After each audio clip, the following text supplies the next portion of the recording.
Alright, so hello and welcome again. This is Joshua McGinn, and I am going to be doing my second website evaluation for you guys right now using the same program, Debut Video Capture. I'm actually really liking this program. It's really easy to use, and it's actually a pretty legitimate way to do this screen capture stuff, and it's very user friendly. In fact, if anyone has any questions about it, email me or ask me in class and I'll help you do this sort of stuff. But it also comes with a video editing software program, so you can add fonts or captions to your videos if you want to do it, which is cool too. I've sort of begun to mess around a little bit with that, but I don't know how much I'm going to use it before I end up posting these on YouTube. So anyways, to the website evaluation. Again, I'm going to pull up my URL page right here and copy this bad boy and pop up Firefox. This is my Percy Shelley one. So we'll overwrite that. And like I said, I wanted to have students compare traditional British writing to post-revolution American writing. And I figured what better way to do that than through Walt Whitman, the first poet laureate of America. And I'm probably going to have them use this poem, number 6, the one that talks about, the grass. And I think it's in Leaves of Grass as well, but it's also in Song of Myself. And it's just a really good poem to use. It's easy to understand.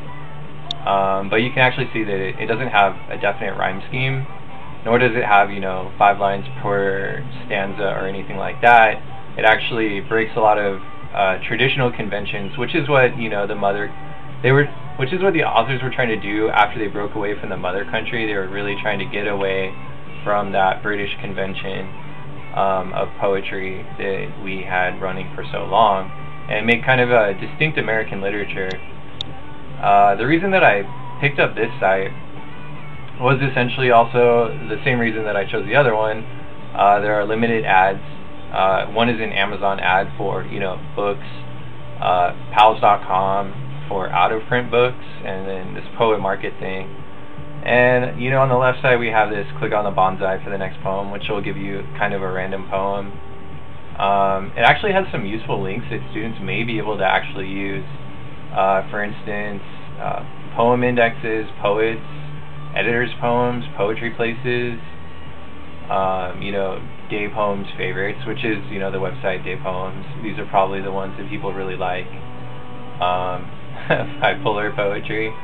I don't know if that's necessarily the best thing to introduce, the idea of bipolarity or anything like that, but maybe it'll help some kid who doesn't want to talk about being bipolar or something like that. As far as objectivity, the same thing with this website. Literature is pretty objective. There's no section where people can, really say Walt Whitman is an awful poet or anything like that, or this literature is terrible.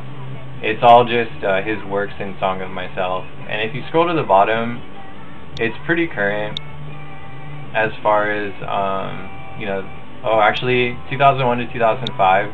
It's not all that current, but the literature doesn't change, and they're not trying to give us like half of his works or anything like that. So this issue is probably not a big one, that the copyright is old. The only thing that it might affect is when you go back up to the top and you look at some of these poems over here. These might be like relatively old poems, but for the purposes of this project, that's not really going to change too much about it. I actually want the students to analyze both the poems in a group and then choose a poem of their own, British or American, and say why they like it, etc. But I'll develop that more when I actually end up doing the web quest. So this website's pretty accurate, pretty authoritative, and pretty objective. For currency, it's kind of iffy. I mean, I guess the literature is not going to change. And as far as coverage, I mean, this is really in-depth coverage of Whitman. And in fact, I mean, if the students wanted to find another poem to use, they could just use this website to pick up another Whitman poem if they wanted to do it. And I think the Shelley website also has other poems by Shelley on it, so that's helpful as well. I don't really think there's much else to say about this website. It's not trying to sway the students in any way, except maybe it's like Google ad, use Google or something. Not that they have a choice if they have an Android phone. Also, it has like, you know, a make a donation thing, which I doubt any students are going to hit up their parents for milk money to make a donation to a poetry website. But if they do, good for them, because, you know, poetry is important and stuff like that. So again, I'll just pop up my little thing right here and hit stop. Actually, you know what, before I do that, I'll talk a little bit about this recordings thing right here. This actually saves all of your recordings under recordings, and you just have to select them, save them, and then edit them.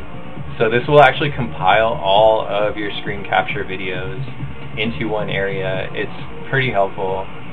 So again, more and more I'm liking this program. I guess that the presentation shouldn't be about the program, but I thought it was pretty cool on top of my website evaluations. So with that said, thank you guys for listening.